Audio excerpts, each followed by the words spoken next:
আমার হেডেকটা ও কমিয়েছে। এখন ও আমার সাথে সাথ দিচ্ছে যে দিদি ভাই তুই যতটা পারবি করা, তারপরে তো আমি আছি। আমার যদি কোনো সমস্যা হয়, কোনো যদি আমি যদি টাইম না পাই, ওকে আমি বলি যে বুনু তুই করিয়ে দে, এই ক্লাসটা আসবে, এই ব্যাচটা আসবে, তুই করিয়ে দে। তো বুনু বলে যে না না ঠিক আছে আমি করিয়ে দেবো, তোর কোনো চিন্তা নেই। তো এখন আস্তে আস্তে ও চেষ্টা করছে বড় হওয়ার, আমি ওর পাশে সবসময় আছি। আশা করব যে ও আস্তে আস্তে বড় হবে আর আপনাদের ভালো লাগবে ওর কোরিওগ্রাফি। যেহেতু ও হিপ হপটা বেশি ভালো করে আর ওর কোরিওগ্রাফিটাও আমার বেশি ভালো লাগে, তাই ওর ওপরই দায়িত্বটা দিয়ে দিয়েছি। কি তাই তো? ঠিক আছে, ধন্যবাদ। তোমরা যাও, নিকিতা থাকবে। ব্রততী একবার মঞ্চে আসবি।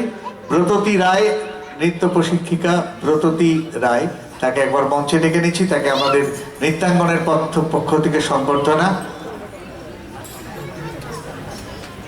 আমি নিকিতা ধরকে বলবো ব্রততীকে পুষ্পস্তবক দেওয়ার জন্য।